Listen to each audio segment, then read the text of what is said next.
Hi scholars, happy Monday. I'm excited to read with you today. Today we're going to be reading this book called Shark Lady. And before we read this book, to get our heart and brain ready, we're going to do three things before we look at the front cover. The first thing is I'm going to ask you a question, actually two questions.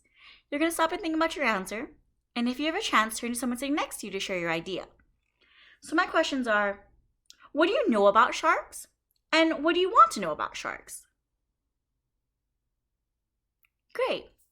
So for me, I don't know too much about sharks yet. I haven't done that much research. But what I do know is there's lots of different kinds of sharks or different shark species. And I know that sharks live in freshwater and in saltwater. Something that I'm curious about, that I want to know more about is, I want to know what's the largest shark and the smallest shark that ever lived. So thinking about your answer to this question is really going to help you as we read this book and then we learn about sharks and about this main character. The second thing we're going to talk about is an important word. This important word is zoology.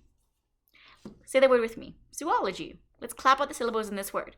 Zoology. Let's pump it up. Zoology. Chop it down. Zoology. Let's count on your fingers. Zoology. The four syllables in this word. Zoology is the study of animals and their behavior. So a person who studies zoology, it's called a zoologist. So here, in this book, this main character, Eugenie Clark, is studying zoology. The last thing we're going to talk about is the genre of this book, or what kind of book this is. This is a nonfiction book, which means we're going to learn new and true facts from this story. And because this book is about Eugenie Clark, who this character is right here, and Eugenie Clark is a real person, we're going to be learning about Eugenie Clark and her life, which makes this book a biography. So now that our heart and brain is ready, something that good readers do is they look at the front cover of this book about things that they notice and things that they wonder about. So take a second to do that. And if you have a chance, share with somebody sitting next to you. Great. So I notice that there's a shark here. There's some fishes, some seaweed, and some coral. It looks like they're underwater. I also noticed right here is a character. I know that because we're learning about Eugenie Clark. This is her. I'm using the word her because I know her gender identity is a woman. I also noticed that Eugenie has an air tank and goggles as tools to help her breathe and get oxygen as she's underwater. I'm wondering, or I'm curious about what she's doing underwater and why she's so close to this shark. Something else I know from research is I know her age identity. In this book starts off as a child and she becomes an adult. And I also know that her race is mixed race. Her mom is Asian and her father is white. So let's read this book to find out more about Eugenie Clark. Shark Lady. The true story of how Eugenie Clark became the ocean's most fearless scientist. This book was written by Jess Keaton and illustrated by Marta Alvarez-Miggins. It was Saturday, and Eugenie wanted to stay at the aquarium forever. She wanted to smell the damp, salty air and stare at the glittery rainbow fish. She wanted to keep watching her favorite animals, the shark. Illustrator showing us Eugenie as a child here. And also because I know her father passed away when she was young, the illustrator showing us more about her family identity, and this must be her mom, Yumiko. Eugenie pretended that she was walking on the bottom of the sea, what it would be like to swim with her sharks, to breathe underwater with gills of her own. More than anything, she wanted to find out. When the summer came, Eugenie's mother took her to swim at the beach in Atlantic City. Stuffing sticky gum into her ears to keep the water out, Eugenie dove down, down, down. I'm wondering if she had less access to earplugs, that's why she had the creative idea to use chewing gum. The salt stung her eyes, but she didn't want to miss a single fish. Constellations of sea stars speckled the pebbled sand.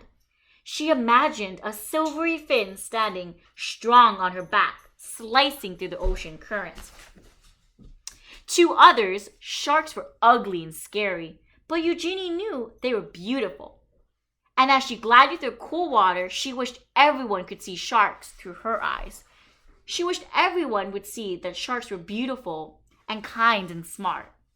But the sharks were only in her mind for now. Eugenie decided to learn everything she could about them. So she dove into books. Whale sharks, nurse sharks, tiger sharks, lemon sharks. Eugenie wanted to know all about them. She also joined the Queens County Aquarium Society as its youngest member. Eugenie's notebooks were filled with sharks. They swam into her daydreams and on the margins of her pages. It sounds like the author is telling us that Eugenie really wanted to learn more new and true facts about sharks. So she read about sharks, she thought about sharks, she wrote about sharks, and she talked about sharks. At home, Eugenie's mother surprised her with an aquarium of her own. A 15-gallon tank was much too small for sharks, but Eugenie saved her allowance or her money to buy guppies, clownfish, and coral red snails. It felt as big as an ocean in her room. Their small apartment became an aquarium, a laboratory, and a sanctuary. That's a safe place. As she grew older, many were still telling Eugenie what to do. They would say things like, forget those sharks, be a secretary, be a housewife. Eugenie wanted to study zoology. Remember, that's the study of animals and their behavior. But some of her professors or teachers thought women weren't smart enough to be scientists or brave enough to explore the oceans. And they said sharks were mindless monsters. Eugenie knew better. Her dream was as big as a whale shark. So again, Eugenie dove. I'm having a text-text connection here. Eugenie is reminding me of the character Ruby in the book Ruby's Wish, and how they were both told an untrue story that because they were women, their job was to be a housewife or take care of the home. She plunged into every course she could. Her laboratory became her home. That means that she was there all day and all night. From sunrise to sunset, she studied how fish grew, how they behaved, and how they were put together, both inside and out. Again, I'm reminded of Ruby in the book Ruby's Wish, and how Ruby and Eugenie were similar because they both interrupted the untrue story about women by persevering on their dream. Like Ruby, studying to be accepted to a university, and like Eugenie, by working to study sharks as a scientist. Despite all the people who didn't believe her, Eugenie was becoming one of the smartest scholars in her field. Even after she earned her degree, many people still doubted her or didn't believe that she could do it. But Eugenie's work was just beginning. Eager, excited to make her own discoveries, Eugenie finally dove into the open ocean. In the Red Sea, Eugenie collected hundreds of fish, including 3 new species that had not been discovered before. One species was a Red Sea sand diver, another was a barred xenia pipefish, and the last was a volcano triplefin. On a research mission exploring the Palau Islands, Eugenie was diving alone when she encountered or came upon her first ever wild shark. She wasn't afraid. Instead, she thought the shark was beautiful. Oh, I remember in the beginning of the book, Eugenie's dream when she was a child was to see and swim with sharks. And it sounds like her dream came true as an adult. In Isla Mujeres, she dispelled the myth that sharks must keep moving to stay alive. And she dispelled this myth, or proved that it was wrong, when she swam through the dark caves and came upon a group of resting sharks that were still, not moving, and silent. So it sounds like the author is telling us that Eugenie made a new discovery, that sharks can get oxygen and breathe, not only by swimming, but also by resting together in a cave, like this illustrator's picture. Eugenie's daring heart grew bolder with each dive. Soon, they began to call her Shark Lady. Eugenie had proven that she was smart enough to be a scientist and brave enough to explore the oceans. Sounds like that's how she got her nickname, Shark Lady.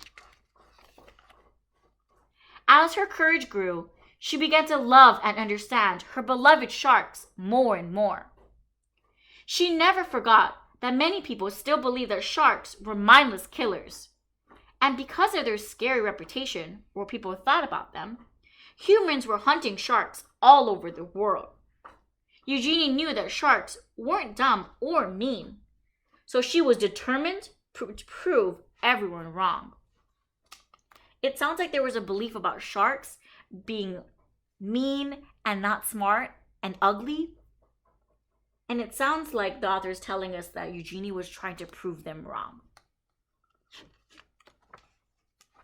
Eugenie fished through her mind and she thought about and devised or came up with a brilliant experiment. Could she train a shark the way a person trains a dog? She thought to herself. Were sharks much smarter than anyone knew? She thought to herself again. They were, she discovered. Eugenie was the first scientist in the world to train sharks, and even learned that they could remember their training for at least 2 months after. That's like from the beginning of summer to the end of summer. They remembered what they learned from training with Eugenie. And through research, and what this illustrator is showing us, that Eugenie trained sharks to hit a target or ring a bell to get food. Sharks were not mindless killers. Sharks were beautiful. Sharks were smart. They deserved to be studied, protected, and loved. And Eugenie's dream was now a dream come true.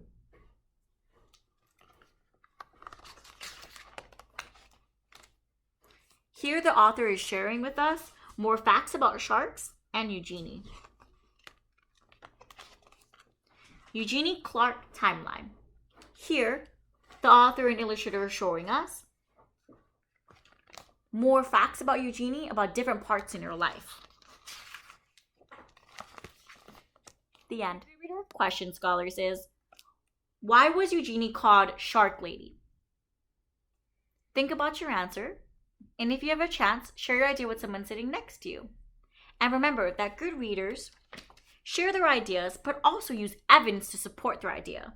So it may sound like the illustrator showed me or the author told me. So take a second, think about your idea and share it if you can. To the question, why was Eugenie called Shark Lady? Great. For me, I think that she was called Shark Lady because of her love of sharks and how determined she was to prove that sharks weren't mindless killers.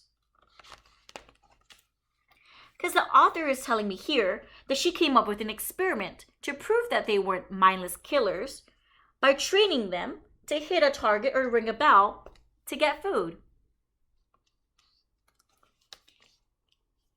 So scholars, now that we're done reading the book, Shark Lady, we are going to do a retell or tell us ourselves and others what we learned from this book.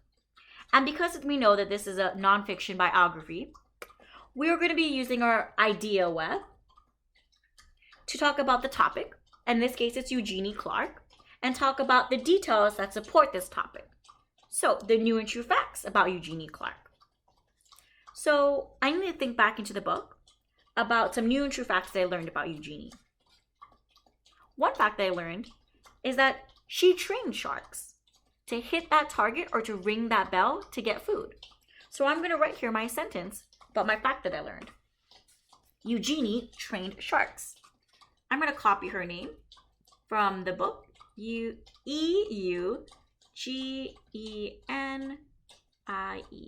Eugenie trained, it's not a basketball, so I'm stretching it out. Trained sharks. Again, it's not a basketball, so I'm going to stretch it out. Sharks. And end for the period. Or maybe an exclamation mark, actually, I'm thinking about it. Because that's a really cool fact that I learned about her. Now it's your turn, scholars. You are going to draw your own idea web and to write about all the new and true facts that you learned about our topic, Eugenie Clark, from the book Shark Lady. We can't wait to read what you wrote. Have a great day, scholars.